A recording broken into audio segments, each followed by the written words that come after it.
नमस्कार, स्वागत है आपका जी बिजनेस में। मैं हूं दीपक डोभाल और आप देख रहे हैं आपकी खबर आपका फायदा की। एजुकेशन सेक्टर को बजट से सहारे की जरूरत है। शहरी इलाकों में बच्चों ने तो ऑनलाइन पढ़ाई कर ली, लेकिन गांव देहात में ज्यादातर बच्चों के पास ना तो टैब था, ना लैपटॉप, ना इंटरनेट कनेक्टिविटी, ना अच्छे फोन्स। ऐसे में अब शिक्षा के क्षेत्र में बड़े बदलाव की जरूरत है, खासतौर से तब जब ऑनलाइन शिक्षा एक तरह से न्यू नॉर्मल हो गई है। एजुकेशन का एलोकेशन बढ़ाने के साथ इस पर नए सिरे से सोचने की जरूरत है, और क्योंकि सामने बिल्कुल बजट है, इसलिए लोगों की एक्सपेक्टेशंस भी बढ़ रही हैं। गरीब बच्चों को सस्ती दर पर टैब, लैपटॉप उपलब्ध करवाना सरकार की प्राथमिकता होना चाहिए, ये कहा जा रहा है। साथ ही साथ ऑनलाइन एजुकेशन के लिए देश में डिजिटल इंफ्रास्ट्रक्चर को कैसे बढ़ाया जाए, इस पर भी हर किसी का जोर है। आज इस विशेष चर्चा में हम जानेंगे इस मुद्दे के बारे में, और एजुकेशन सेक्टर को लेकर क्या क्या चुनौतियां हैं, क्या क्या उम्मीदें हैं। लीक से हटकर सरकार को ऐसा क्या करना होगा जिससे बच्चों का भविष्य संवर सके। लेकिन चर्चा से पहले ये रिपोर्ट देखिए। आज बेहद खास मेहमानों के साथ हम चर्चा के लिए लौट रहे हैं इस रिपोर्ट के बाद।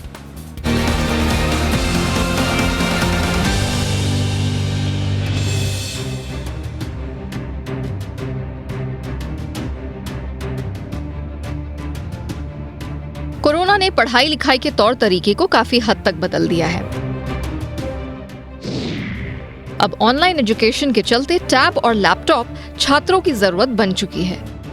ऐसे में सरकार को बजट 2022 में एजुकेशन की हेल्थ को दुरुस्त करने के लिए सस्ती दरों पर लैपटॉप और टैब मुहैया कराने पर जोर देना चाहिए, क्योंकि छात्रों की एक बड़ी संख्या जो सरकारी स्कूलों में पढ़ती है, उन्हें अभी यह सुविधा मुहैया नहीं है। इसके अलावा एजुकेशन सर्विसेज पर अभी तक 18% जीएसटी लगता है। लंबे समय से इसमें भी कटौती की मांग हो रही है। कोरोना के चलते पिछले बजट में एजुकेशन बजट में 6% की कटौती कर दी गई थी और इस बजट को हेल्थ सेक्टर में डाल दिया गया था। लेकिन अब हालात बदल चुके हैं। इस बार इसमें 10% की बढ़ोतरी की उम्मीद की जा रही है। सरकार को शिक्षा बजट को बढ़ाकर जीडीपी का 6% करने की उम्मीद की जा रही है, ताकि नई शिक्षा नीति को अमली जामा पहनाया जा सके और पुराने ढर्रे पर पढ़ाने वाले शिक्षकों को डिजिटल बेस्ड एजुकेशन के लिए ट्रेनिंग दी जा सके। वहीं दूर दराज के इलाकों में शिक्षा को आसान बनाना भी सरकार की प्राथमिकता होनी चाहिए। हायर एजुकेशन की बात करें तो ये बेहद महंगा हो गया है और इसके लिए कर्ज भी आसानी से नहीं मिलता। ऐसे में सरकार को प्राथमिकता के आधार पर एजुकेशन लोन को सस्ता कर देना चाहिए, ताकि होनहार छात्रों को उच्च शिक्षा की उपलब्धता आसानी से हो सके। इस बजट में हायर रिसर्च को लेकर ग्रांट बढ़ाने की भी उम्मीद की जा रही है। इसके अलावा एडटेक स्टार्टअप प्रोजेक्ट्स को टैक्स में छूट देने को लेकर भी मांग उठ रही है। सरकार अगर एडटेक स्टार्टअप प्रोजेक्ट्स को फाइनेंशियल सपोर्ट करती है तो डिजिटलाइज एजुकेशन के क्षेत्र को काफी बढ़ावा मिलेगा। फिलहाल इस बजट में मेक इन इंडिया प्रोग्राम के तहत एकेडमिक एजुकेशन के साथ छात्रों को कम से कम एक स्किल सीखने को लेकर भी सरकार कोई योजना ला सकती है। ऐसे में उम्मीद है कि सरकार इस बजट में एजुकेशन सेक्टर के लिए आउट ऑफ द बॉक्स कुछ सोच सकती है। ब्यूरो रिपोर्ट, जी मीडिया। और आज के मेहमानों से आपका परिचय करवाएं उससे पहले आज के वो 3 सवाल जिनके इर्द गिर्द चर्चा रहेगी। आज के 3 सवाल। पहला सवाल आज का रहेगा, बजट में ऑनलाइन एजुकेशन पर सरकार का कितना फोकस होगा, खासतौर से पैंडेमिक के बाद का जो अनुभव हमारा रहा है और ऑनलाइन एजुकेशन की एक तरह से डिमांड और महत्ता दोनों बढ़ी है, उसके बाद कितना फोकस इस पर रहेगा, उसके लिए क्या एलोकेशन होगा, उस पर रहेगी सबकी नज़र। इसके अलावा आज का हमारा दूसरा सवाल होगा कि एजुकेशन सिस्टम को डिजिटाइज करना कितनी बड़ी चुनौती होगी और उसके लिए क्या कुछ करना होगा, उसके लिए कितना इंफ्रास्ट्रक्चर एलोकेशन होता है, क्या होता है, इस पर देखेंगे कि आज के हमारे जो पैनलिस्ट हैं वो क्या कहते हैं। और आज का हमारा तीसरा महत्वपूर्ण सवाल, सस्ता एजुकेशन लोन, सब्सिडाइज टैब वगैरह करवाना कितना मुमकिन होगा, कैसे संभव होगा, कितना चुनौतीपूर्ण होगा। ये आज के हमारे 3 सवाल। और अब चलते हैं मेहमानों के पास। आज के हमारे मेहमानों से हम परिचय करा दें। हमारे साथ 3 खास मेहमान हैं। सबसे पहले हमारे साथ जुड़ चुके हैं जीएस राजपूत साहब, जाने माने शिक्षाविद हैं और एनसीईआरटी के पूर्व डायरेक्टर रह चुके हैं। राजपूत सर, आपका बहुत बहुत स्वागत है हमारे शो पर। हमारे साथ हैं हर्षित मिश्रा जी, जो कि डिप्टी एडवाइजर हैं शिक्षा सेक्टर के नीति आयोग में। हर्षित जी, आपका बहुत बहुत स्वागत है हमारे शो पर। और हमारे साथ हैं डॉक्टर स्वाति लोढ़ा, डायरेक्टर हैं एमईटी इंस्टीट्यूट ऑफ मैनेजमेंट की। डॉक्टर स्वाति, आपका भी बहुत बहुत स्वागत है। डॉक्टर स्वाति, मैं आपसे ही चर्चा की शुरुआत करना चाहूँगा। मैं एक एजुकेशन सेक्टर के लिए एक ओपन एंडेड सवाल आपके लिए छोड़ रहा हूं। इस वक्त 2 साल के कोरोना के अनुभव के बाद हमने बहुत सारे पेन पॉइंट्स देखे हैं पूरे एजुकेशन सेक्टर में। आप लोग क्या उम्मीद कर रहे हैं? आपका अनुभव कैसा रहा है? इस बजट में क्या होना चाहिए? एक्सपेक्टेशंस आपकी क्या है एजुकेशन सेक्टर को लेकर? देखिए, सबसे पहले तो मैं यही कहना चाहती हूँ कि जहां हम अभी पहुंचे हैं, कोरोना काल में बहुत सारी परेशानियां हमारे लिए हो सकती थी अगर जितना डिजिटल ट्रांसफॉर्मेशन अभी तक हुआ है वो भी नहीं हुआ होता। तो हमको बहुत सारी सुविधा उन कुछ प्लेटफॉर्म्स से मिली जिनके साथ हम पढ़ाई को जारी रख सके। लेकिन जब ये किया तभी, जैसा आपने ठीक कहा, कि वो पेन पॉइंट्स हमको नजर आए, और उनमें सबसे बड़ा पेन पॉइंट है कि जब हम डिजिटल लर्निंग की तरफ बढ़े तो जो डिजिटल ट्रांसफॉर्मेशन कुछ हद तक हमारे शहरों में हुआ है उससे हमको बेनिफिट हुआ, लेकिन सिर्फ एक चीज जिसकी बात आप लगातार हम इस रिपोर्ट में सुन भी रहे हैं कि अगर हमारे पास में टैब्स, कंप्यूटर्स, स्मार्टफोन उन बच्चों के हाथ में इस समय होता, जिसको पहले तो हम नहीं चाहते थे कि वो उनके पास रहे और वो बहुत जल्दी इसके आदि बन जाए, लेकिन अब पढ़ाई के लिए उसकी ऐसी जरूरत बन गई है। वो एकमात्र ऐसा यंत्र हमारे लिए हो गया है कि एक तरीके से डिजिटल डीएनए बन गया है वो। और उसके लिए जरूरी है कि अगर हमारे बच्चों के पास कोई एक सुविधा ऐसी हो जिससे वो वाईफाई के सहारे से हम लोगों से जुड़ सकें और अपनी पढ़ाई जारी रख सकें, तो ये वाकई हमारी बहुत बड़ी उम्मीद है। क्योंकि मैं एक मैनेजमेंट इंस्टीट्यूट के साथ जुड़ी हूँ और मैं रोज ये देखती हूँ कि अभी भी हमारे जो एमबीए स्टूडेंट्स हैं, जो स्कूलों के भी बच्चे हैं, वो कई सारे बच्चे हैं जो अभी भी छोटे छोटे गांवों में रह रहे हैं। उन लोगों का एडमिशन यहाँ मुंबई में हुआ है, पर चूंकि कोरोना है तो वो यहाँ आए नहीं, वो वहीं रहकर पढ़ाई कर रहे हैं। और कुछ लोगों ने पूरे 2 साल सिर्फ फोन की स्क्रीन देखते हुए बिताए हैं, और कभी वाईफाई कनेक्शन का प्रॉब्लम होता है, कभी फोन का प्रॉब्लम होता है, तो वो पढ़ाई वहीं रुक जाती है। तो अगर सही सुविधा युक्त, और बहुत सारे बच्चे ऐसे भी हैं जिनके पास न फोन है न वाईफाई है, तो जब ऐसी दिक्कत होती है, क्योंकि मैं लैपटॉप तक तो जा भी नहीं रही, सिर्फ फोन की ही बात कर रही हूँ। बिल्कुल। अगर हम लैपटॉप की बात करें तो बहुत सारे बच्चे ऐसे हैं जिनके पास में लैपटॉप्स नहीं हैं, और उन सब के लिए सिर्फ फोन ही एक जरिया बन गया है पिछले 2 साल में किसी भी तरह पढ़ाई से जुड़े रहने का, अपनी पढ़ाई को जारी रखने का। मैम, आपने बिल्कुल सही कहा। इनफैक्ट असर की रिपोर्ट आई थी मिड पैंडेमिक में कि सिर्फ 20% लोगों के पास, बच्चों के पास, खासतौर से क्लास 1, क्लास 2 के बच्चों के पास, ऐसे सिर्फ 20% बच्चे थे देश में जिनके पास एक्सेस था डिवाइसेस का, चाहे वो लैपटॉप हो चाहे वो फोन हो। तो सिर्फ 20% छोटे बच्चों के पास। आपने सही कहा, लैपटॉप तो बहुत बड़ी, जब बच्चा बड़ा हो जाएगा तब की बात है।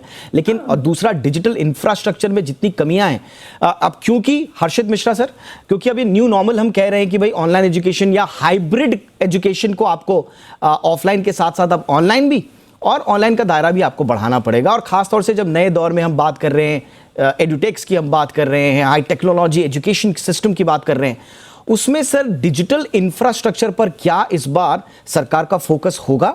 और जो डिवाइसेस या इंटरनेट पेनिट्रेशन बढ़ाने पर किस तरह से आप इस बार बजट में फोकस देखते हैं? आप लोग तो खुद एडवाइजर हैं सरकार के, किस तरह के आप लोगों ने इनपुट्स दिए हैं सरकार को? जी, तो जैसा कि को पैनलिस्ट मैडम भी बता रही थी, और ये जो कोविड और प्रोबेबली पोस्ट कोविड सिनेरियो है, तो पोस्ट कोविड सिनेरियो में जो हमारे कोविड एक्सपीरियंस रहे हैं और जिससे हमने ये देखा है कि online education, digital education, hybrid learning बहुत ही महत्वपूर्ण हो गई है, तो उसको लेकर के सरकार का, शिक्षा मंत्रालय का, नीति आयोग का पूरा फोकस इसी पर है कि हम कैसे एडिक्वेट डिजिटल इंफ्रास्ट्रक्चर बच्चों को प्राप्त करा पाए। और उसके लिए मैं आपको बताना चाहता हूं कि भारत सरकार एनडीईआर पर काम कर रही है, नेशनल डिजिटल एजुकेशन आर्किटेक्चर। हम पूरा का पूरा एक आर्किटेक्चर प्लान कर रहे हैं, जो पूरा का पूरा स्कूल एजुकेशन के लिए एक अलग एनडीईआर होगा और हायर एजुकेशन के लिए एक अलग एनडीईआर होगा। तो उसको लेकर के सरकार काफी सारा काम कर रही है, काफी सारा काम हम लोग कर चुके हैं, और मेरी पूरी आशा है कि एनडीईआर को लेकर के माननीय वित्त मंत्री जी आगामी बजट जो 1 फरवरी को वो प्रस्तुत करेंगी, उसमें एनडीए को लेकर के बजट एलोकेशन होने की पूरी संभावना है, ऐसा हमारा मानना है। और इसके अलावा डिजिटल इंफ्रास्ट्रक्चर को लेकर के सरकार ने और भी कई सारी स्कीम्स, कई सारी योजनाएं शुरू की हैं, जिससे हमारे स्कूलों में जो डिजिटल इंफ्रास्ट्रक्चर है, जो इंटरनेट के इश्यूज हैं, जो डिवाइसेस के इश्यूज हैं, उनको कैसे सॉल्व किया जाए। भारत सरकार ने प्रोजेक्ट स्टार्स शुरू किया है, जो कोविड टाइम एजुकेशन और ऑनलाइन एजुकेशन को एड्रेस करता है। इसके अलावा प्रोजेक्ट एस्पायर भी है, जो इसी तरह के डिजिटल इंफ्रास्ट्रक्चर को एड्रेस करता है। इसके अलावा शिक्षा मंत्रालय ने एग्जाम्पलर स्कूल नाम की एक नई योजना शुरू की है, जो इसी वित्त वर्ष में शुरू की है। इस योजना के द्वारा पूरे देश में कम से कम 15,000 ऐसे लीडिंग स्कूल बनाए जाएंगे, ऐसे डेमोन्स्ट्रेटिव स्कूल्स बनाए जाएंगे, जो अपने अपने क्लस्टर में, अपने अपने एरिया में लीड लेंगे और वहां पर डिजिटल इंफ्रास्ट्रक्चर की, डिजिटल एजुकेशन की, हाइब्रिड एजुकेशन की, ऑनलाइन एजुकेशन की बेस्ट प्रैक्टिसेस को उन स्कूल्स के माध्यम से इंप्लीमेंट किया जाएगा। तो बिल्कुल मेरा यह मानना है कि सरकार बिल्कुल इस गंभीरता से इस पर विचार कर रही है, इसको इंप्लीमेंट कर रही है। और नेशनल एजुकेशन पॉलिसी में भी ऑनलाइन एजुकेशन, हाइब्रिड एजुकेशन के बारे में काफी कुछ कहा गया है। तो मेरा निश्चित रूप से मानना है कि आगामी बजट में इस दिशा में काफी सारे प्रयास माननीय वित्त मंत्री के द्वारा किए जाएंगे। और आपने ये एनडीए की जो बात कही है, मैं उस पर थोड़ा सा और चाहूंगा कि आप थोड़ा सा और प्रकाश डालें, थोड़ा और समझने की कोशिश करें। लेकिन फिलहाल ओपनिंग रिमार्क के लिए मैं प्रोफेसर राजपूत के पास चलना चाहूंगा। सर, हमने अपनी रिपोर्ट में भी बताया कि पिछली बार जो है सरकार ने 6% एलोकेशन एजुकेशन सेक्टर में कम कर दिया था। उस समय प्रायोरिटी हेल्थ थी, तो उसको हेल्थ में समाहित करने की आवश्यकता थी, वो किया गया। अब आपको क्या लगता है सर, इस वक्त एजुकेशन सिस्टम के लिए सबसे जरूरी क्या है, और आप क्या उम्मीद कर रहे हैं सरकार को क्या करना चाहिए कि इस देश में शिक्षा की एक नई अलग जगह, एक क्रांति का माहौल पैदा हो?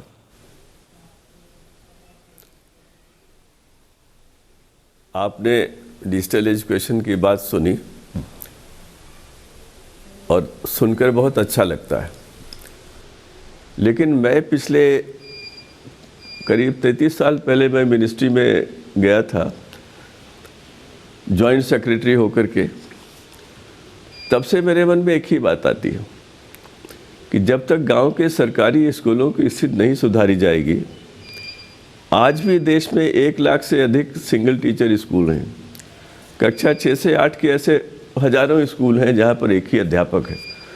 मैं चाहता हूं कि भारत सरकार अपने बजट में इस तरह का कोई प्रावधान अवश्य करे कि जो गांव के स्कूल हैं, रूरल एरियाज़ के स्कूल हैं, उनकी स्थिति सुधारी जाएगी और वहाँ पर भी वे सुविधाएं उपलब्ध कराई जाएंगी जो ऑनलाइन और ऑफलाइन एजुकेशन दोनों के बीच में बच्चों की सहायता कर सकते हैं। ये बहुत आवश्यक है।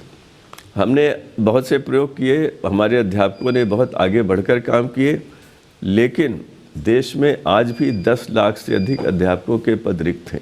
बिल्कुल, इसमें केंद्र सरकार को आना चाहिए। ये उन्होंने 86 की नीति के बाद भारत सरकार ने बहुत बड़ा प्रोजेक्ट किया था, उसे ऑपरेशन ब्लैक बोर्ड कहते थे तब। अब आप स्मार्ट बोर्ड की बात कर रहे हैं, सब कर रहे हैं, डिजिटाइजेशन की बात कर रहे हैं, बहुत बड़ा परिवर्तन हुआ है, लेकिन आप इस स्कूलों को छोड़ नहीं सकते, पहली बात। दूसरा जो सबसे बड़ी चुनौती है वो है कि 3+ के बाद के बच्चों को स्कूल से जोड़ने की, उसके लिए सुविधाएं उपलब्ध कराना, उसके लिए अध्यापकों का प्रशिक्षण करना, ये बहुत महत्वपूर्ण होगा।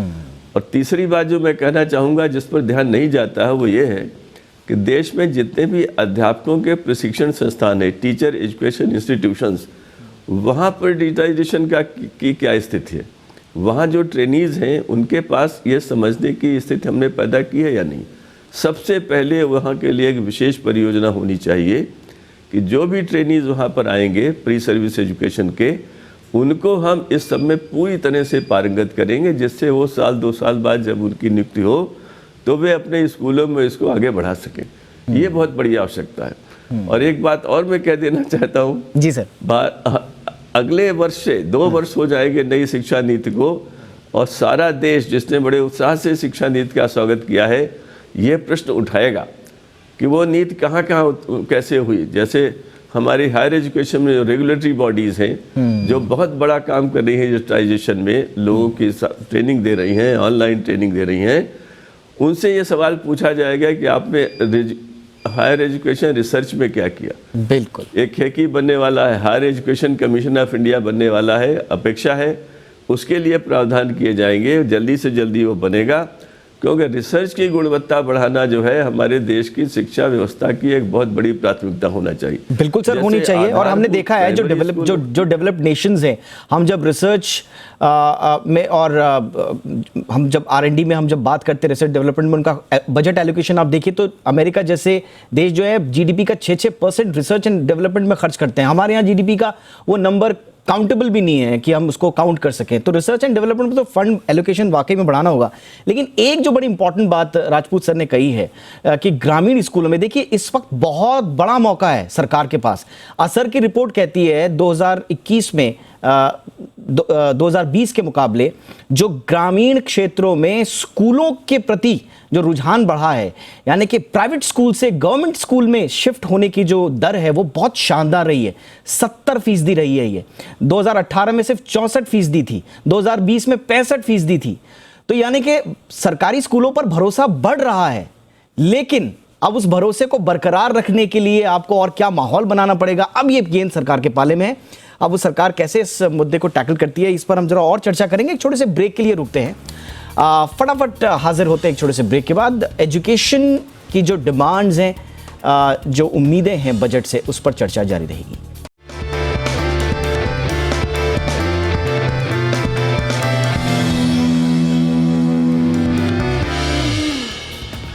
ब्रेक के बाद आपका स्वागत है।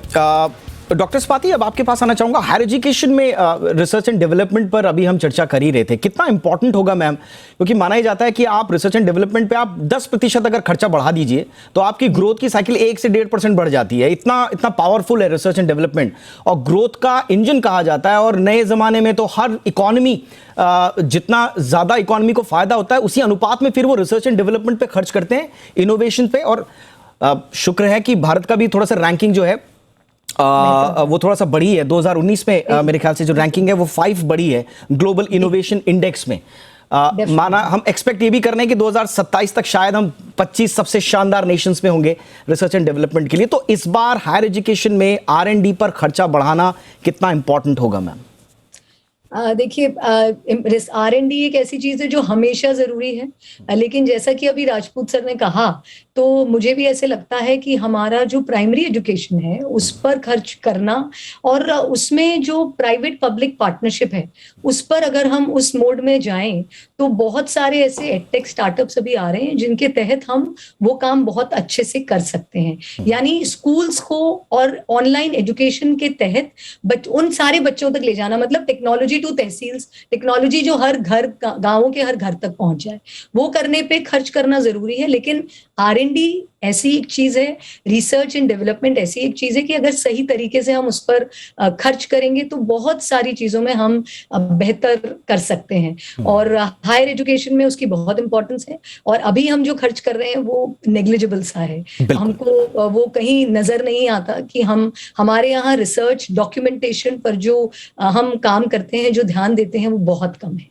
तो अगर उसके लिए कुछ भी प्रावधान किया जाए, और मुझे लगता है हमको पहले अपने रिसर्च माइंडसेट पर काम करने की जरूरत है, उसे बेहतर करेंगे तो बाद में अगर सरकार से कुछ सहूलियत मिलती है, बजट में कुछ हमको इससे मिलता है, तो डेफिनेटली वो हमको बहुत आगे बढ़ने में, ग्रोथ इंडिकेटर्स में हमारी इनोवेशन रैंकिंग की जो आप बात कर रहे हैं उसको बढ़ाने में वो बहुत मददगार साबित है। एग्जैक्टली। और हमारे यहाँ तो नंबर्स में अगर देखा जाए तो तकरीबन 7,000 रिसर्च एंड डेवलपमेंट इंस्टीट्यूशंस हैं अब। लेकिन इनको और कैसे एम्पावर किया जाए, इनकी ताकत कैसे बढ़ाया जाए, नंबर्स के साथ साथ इनको खुद में कैसे इनको एम्पावर किया जाए, ये बड़ा लाजमी होगा इस बार के बजट में देखना। हर्षित सर, आपसे मेरे 2 सवाल रहेंगे। एक तो थोड़ा सा ये एनडीआर के बारे में हमें समझाइए संक्षेप में, और दूसरा जो बुनियादी शिक्षा जो देश में है, हम देख रहे हैं कि चाहे सर ने उसका जिक्र भी किया कि अभी टीचर्स की ट्रेनिंग प्रॉपर नहीं है हमारे यहाँ, टीचर्स के बहुत सारे पद खाली हैं, चाइल्ड पीपल रेशियो जो 1:30 का है वो हम पूरा नहीं कर पाते हैं, बहुत सारी दिक्कतें अभी हैं। तो उनमें हम किस तरह से इस बार की बजट में उम्मीदें करें?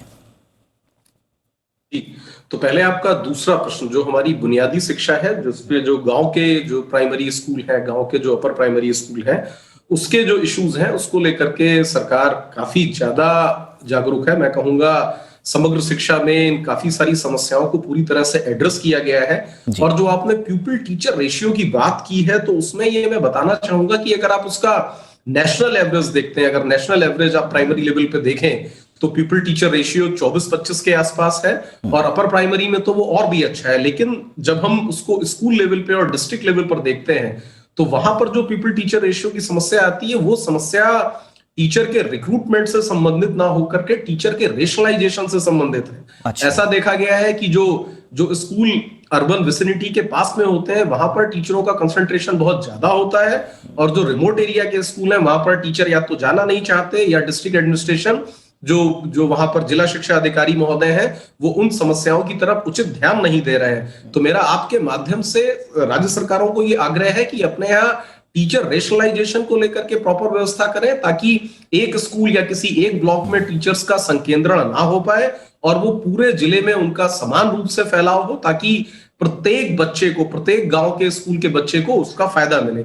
और ये हमने करके भी दिखाया है। नीति आयोग 3 राज्यों में, मध्य प्रदेश, झारखंड और उड़ीसा में प्रोजेक्ट 7 के नाम से हम एक पायलट प्रोजेक्ट, एक अभियान चला रहे हैं, sustainable action for transforming human capital in education, जिसको हम प्रोजेक्ट 7 कहते हैं। इसके माध्यम से 3 राज्यों में हमने लगभग 20,000 टीचर्स का रेशनलाइजेशन किया है, और वो भी completely online, without any human interference.